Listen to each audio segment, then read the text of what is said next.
Hi Virgo, here is a general look at your solar chart for August 2015, and each year at this time the Sun is in a very background area up until the 23rd, so this time of the year is always a time of the year for more introspection, self-reflection, or just it's more reflective time in general, and for you to allow that, for you to, within the limitations and the parameters of what you've got going on for you, is for you to allow yourself to just snuggle down with a good book, or listen to some music, or just daydream, or gaze at the stars, or go for a walk, or just get into this kind of space of beingness more, because the Sun, Mercury, Venus, Jupiter, and after the 9th Mars, they're all emphasizing that area. So there's a huge emphasis on that area, which is kind of meditative. So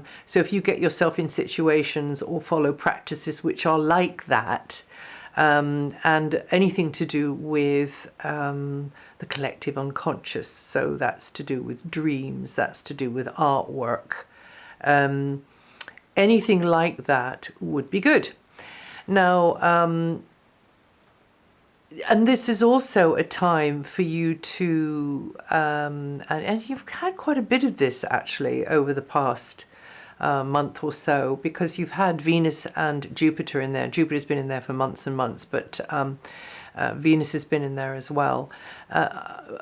Also, this is the area of support, being there for others. Now, your sign is known for this anyway, but this is being there for others, maybe in a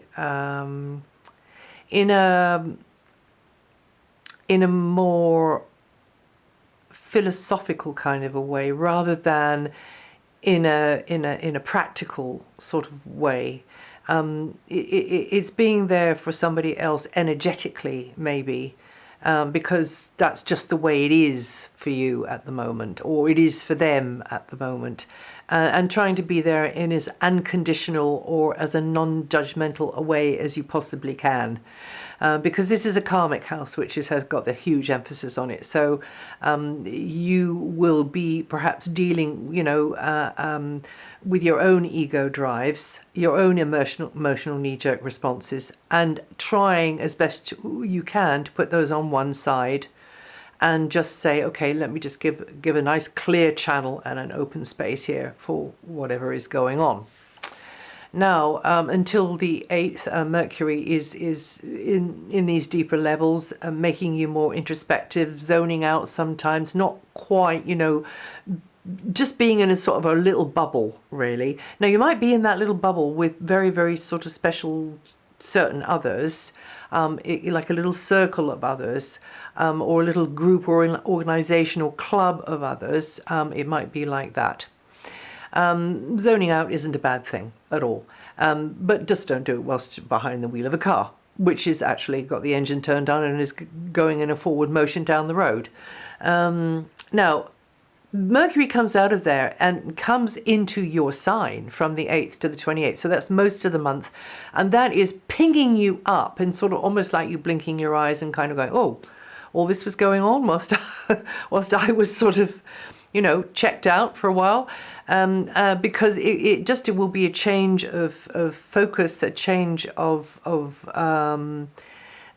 gear in a way, and there you are mixing and mingling more. You've got more to say, you've got paperwork, you've got lists, you've got maybe more movement, maybe toing and froing more. And then from the 28th, just a little bit right at the end of the month, there you are having discussions and figuring out things in a very practical sort of a way, and thinking about finances, maybe some of you, or property or possessions, that kind of thing. And also pursuits which you find are, or rather jobs and activities which you find bring you back some kind of return, and seeing how you can use your abilities best to bring you back some kind of return. And that's from the end of the month on into September. And now, apart from July the 19th to August the 1st, Venus has been transiting a more background area of your solar chart, which is what I mentioned before. So you've been doing a lot of inner learning. You could have been doing about, how mature you are, maybe emotionally. Maybe you have been holding off letting somebody know your true feelings about something. And that might be in a sort of romantic sense, or it might be with a friend or with a member of the family. You're just not wanting to put your cards on the table. There is this feeling really with Venus there, or maybe it's not like that. Maybe it's that the jury's still out with how you are feeling about something or somebody. It might be like that. In fact, I'm going to plump for that one.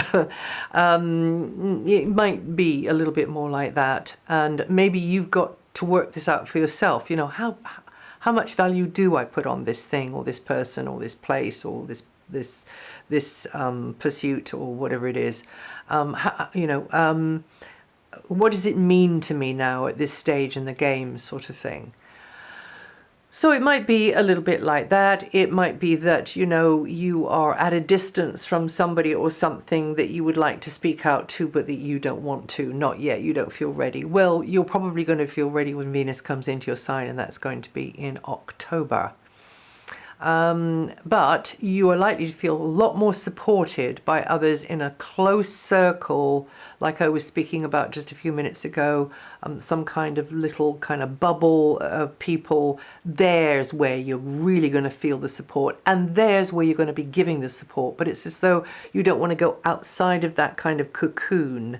You want to just stay within that cocoon. Maybe making little sorties out every now and again, especially when Mercury comes into your sign from the 8th. Then you're going to be feeling more like getting out and about. But still, there will be this encompassing, enclosing energy, like the drawbridge is a little bit up, and that you just need to be guided in a way. For those of you that understand that kind of remark, just that guidance there, and to be gentler with yourself as well. Mars is in a really future-orientated area, so it does mean that there's this progress going on, but maybe it's a little bit diffuse. It's not really, really, really clear cut. Again, you are being there for a group of others, or within a group of others, or for a friend, or for friends. That Mars energy demands initiative. It demands a more assertive approach. So you may be being there in that sort of way, but it is a progressive phase as well. So things that have been on the shelf for a long time, you can push forwards with them. You can say, okay, I'm going to do that now regarding a group, regarding a friend, okay? And that's up until the 9th. And then from the 9th, Mars goes into this sort of little cocoon area where it's almost like it's like a circling energy maybe within, which can go quite deep within your subconscious, your unconscious, which is why it's very, very good for remembering your dreams with Mars is there, or it's very good for just allowing imagery to come into your mind, and for the artists among you, capturing that imagery. It's good to be maybe it's not like that at all. Maybe it's you're preparing something, you're getting something ready. Maybe you don't even know what it is, but you feel like, okay, it's growing, it's evolving, because this is where the butterfly grows in the chrysalis, in this cocoon. This is the area, and Mars is going to be in there for about 6 weeks. It can also be a time when you need to look after health more. That might be your own or somebody else's. It's a time when you've got to think more about caring, nurturing pursuits, and to get almost like, snuggled up in a little cocoon of your own sometimes.